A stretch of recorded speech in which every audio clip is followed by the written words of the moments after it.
Okay guys, so in this video I'm going to show you how to change the key fob battery in a Lexus. Now this is an LC 500 2018 model, so there's a little button at the side that says push.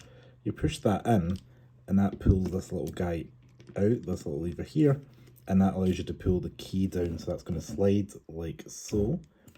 Once you're inside, you're going to be able to see we've got a little hole there that allows you to insert something. Now, I think you could probably put the key in there to like separate that apart. You know, like so. 1, 2, 3. And there we go.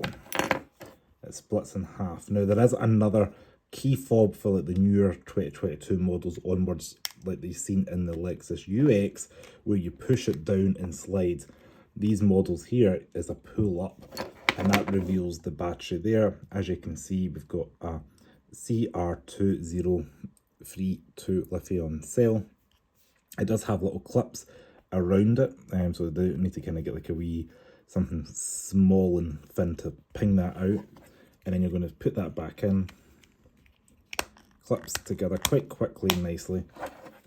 Assembling's a little bit easier, and then that key just slides right in like so.